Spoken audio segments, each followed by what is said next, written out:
Dans cette présentation, vous allez découvrir quel est le rôle du service WINS, Windows Internet Name Service, dans l'infrastructure réseau. À la fin de cette présentation, vous serez à même d'effectuer les tâches suivantes.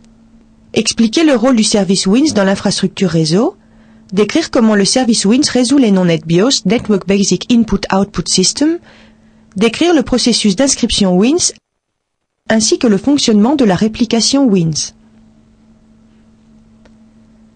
Dans les réseaux TCP/IP, Transmission Control Protocol, Internet Protocol, de nombreux composants permettent de s'assurer que chaque hôte TCP/IP peut communiquer avec d'autres hôtes TCP/IP et accéder aux ressources réseau.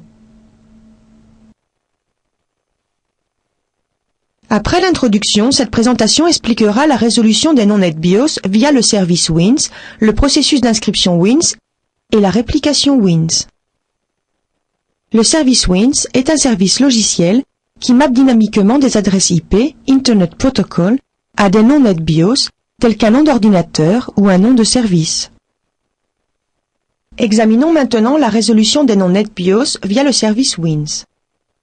Lorsqu'un client WINS requiert une ressource sur le réseau, le client interroge son cache de noms NetBIOS pour rechercher le mappage de l'adresse IP au serveur qui héberge la ressource.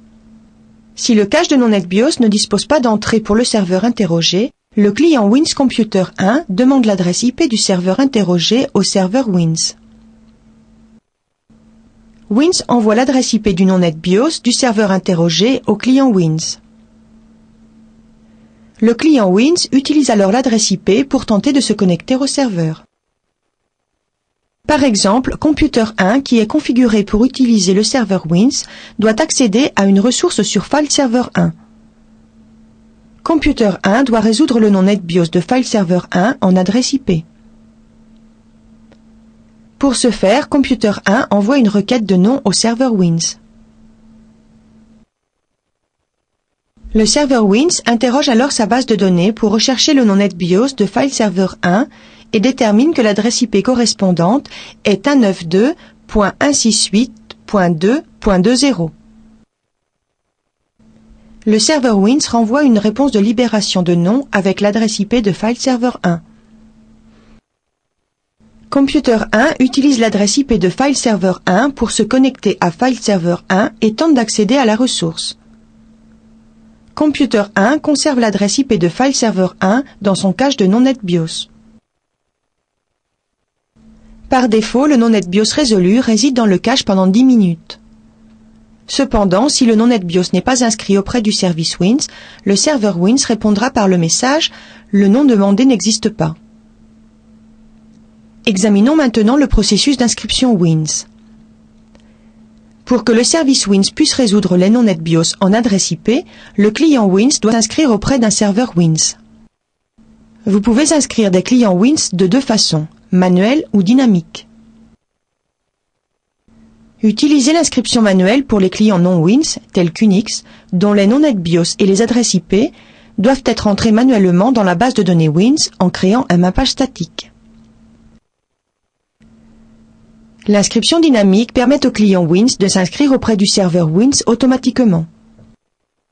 Le client WINS inscrit chaque service qui utilise des noms NetBIOS. Les stations de travail, les serveurs et le service affichage des messages font partie des services d'inscription des noms NetBIOS. Le processus d'inscription de client crée des enregistrements WINS par le client. De plus, en cas de modification telle que la modification d'une adresse IP ou l'ajout ou l'arrêt de service, le client WINS en avertit le serveur WINS. Examinons maintenant le processus de réplication WINS. Dans un environnement d'entreprise comportant plusieurs serveurs WINS, chacun de ces serveurs gère une base de données d'inscription de clients WINS. Chaque client WINS s'inscrit auprès d'un seul serveur WINS. Pour être en mesure de résoudre les noms NetBIOS inscrits auprès d'autres serveurs WINS, ces serveurs doivent partager leurs enregistrements avec d'autres serveurs WINS de l'entreprise et les mettre à jour.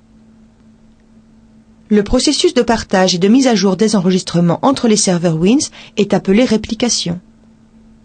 Pour que la réplication puisse fonctionner, vous devez configurer chaque serveur WINS avec au moins un autre serveur WINS comme partenaire de réplication.